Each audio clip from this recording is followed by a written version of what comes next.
Well, that one hurts for many different reasons. For the Toronto Blue Jays, they lose 5-3 in 10 innings to the Baltimore Orioles. Now, just a quick room heads up for you guys. Everything has been filled in. I'm ready to start painting on Sunday, so things will be commencing. Hopefully be done by about Tuesday-ish. So that'll be all good news. I apologize if the audio doesn't sound too great. Everything's empty here, so it sounds hollow and weird. Just giving you guys the heads up there. But let's talk about this game and how it could have avoided extra innings in many different ways. Let's start for one thing. This team cannot lay down bunts. We've learned that. But what do they try to do today? 3 times try to lay bunts down. And 3 times they fail. Now, I'm not going to blame Darwin Barney. I think it was Darwin Barney. On the suicide squeeze play in, I think it was the 4th inning. Why are you trying a suicide squeeze with a team that does not bunt very well, or often for that matter? Second of all, Chris Tillman has not been up until that point, and really throughout his whole outing, as his command was a real big issue. It wasn't even like he was missing close. There were a lot of pitches that he missed bad.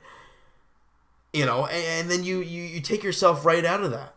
He can't throw a lot of great strikes. So why are you trying this suicide squeeze? If you have a pitcher throwing a bunch of strikes and barely throwing any balls, then you drop the bunt down because you're, assuming he's going to throw a strike. But Darwin Barney got a pitch way out of the zone. Devin Travis obviously on his way home, and Barney tries to dive across the plate and get a piece of it. Doesn't, gets in a run down, he's out. What happens to Darwin Barney? He flies out deep to left. That is a run, and it would have been a 4th, well, if you look at it from a non-extra inning standpoint, it would have been 4-3 Jays final. But they mess up the play. I don't agree with the suicide squeeze play. I'm like, what are you thinking? 4th inning.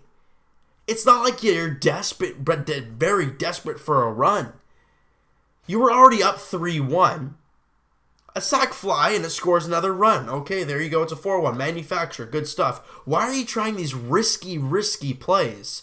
And clearly it didn't work. Then you get Mailey. I forgot which inning it was, just looked very uncomfortable bunting at the plate, especially against Darren O'Day, a very tough pitcher to bunt against. And I understand why they were trying to get Mailey to bunt. But he looked silly at the plate. Balls are going outside by a mile, and he bunted, I think, twice at pitches that were way out there. I mean, it was awful. And then you get Ryan Goins, one of the overall better bunters on this team, with Chris Coughlin getting on base to lead off an inning late in the game. He drops a bunt down, and it was a hard-hit bunt. Hard bunted ball, however you want to put it. Right back to the pitcher, who turns a double play, and there goes that. The inability to drop a good bunt down, and I don't know why you put a suicide squeeze play on, but with that stupid call, in my eyes, and the inability to bunt, the Jays lose. Now, it could have been different if you throw different pitchers in there in different situations, but I'm saying if it stayed the same, it would have been a 4-3 Jays win if that suicide squeeze play did not happen, and they let Darwin Barney swing, and he hit the sac fly, and you would have won. But they tried for something crazy early in the game, and it failed miserably, and it came back to bite you. Because since that play, you didn't score a run. And it didn't help that Justin Smoke, if he didn't swing at that pitch, because he got hit, and I didn't really understand the rule until it was explained, but if he didn't swing, he's getting hit by that pitch. A run comes home. You got the lead back. But instead, he swings, hits him, he's out, bases are loaded, that inning is over.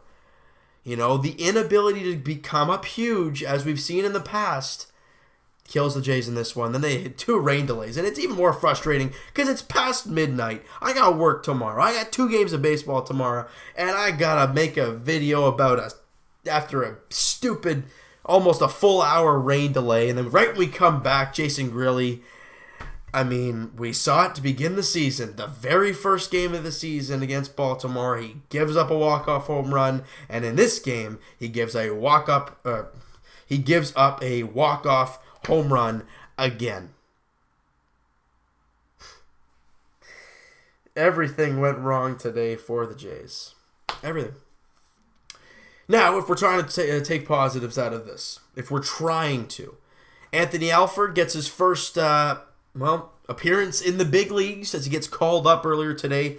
If you guys didn't see my tweet, you go check that out real quick. Link will be in the description for the Twitter account. Also, I thought he was okay. Defensively, he looked good. He made that catch at the wall, and he looked really calm doing it. That was very nice. And also, he hit a ball real hard, but right at the left fielder. I think it was Young-Soo Kim out there. So, I mean, good news. Good to see him playing well and coming up here. I'm pretty pumped to see him. But with Pilar back tomorrow, what's the deal with that, right? Is he going to be playing? Is Halford gone now? Is he going to be right back in AA, or are they going to send Dwight Smith Jr. back down to AAA? That's the question that'll be answered probably either late tonight, even later tonight, or tomorrow, or probably morning.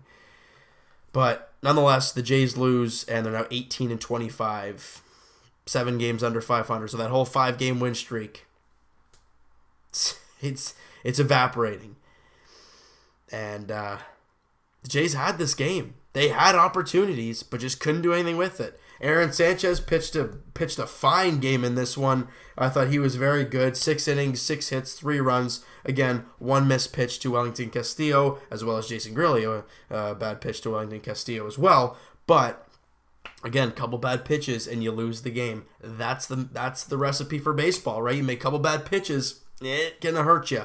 But what we did see from Aaron Sanchez is finding a way to neutralize Chris Davis, which has been rare for him. Then you see Danny Barnes come out and have a clean inning, Joe Smith have a clean inning, Ryan Tepera have a clean inning, and if you didn't realize, in that 9th inning, or 10th inning, excuse me, Roberto Osuna was warming up in the bullpen before the delay happened.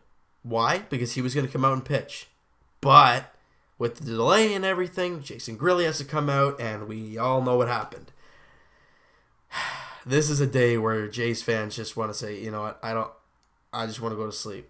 And that's what I'm going to do, because I don't want to think about this anymore. So you know what, guys? That is going to do it for this one. If you guys enjoyed this video, hey, hit that like button. I do appreciate that. Hit that subscribe button if you guys have not already. Comment down below what you guys think of the game.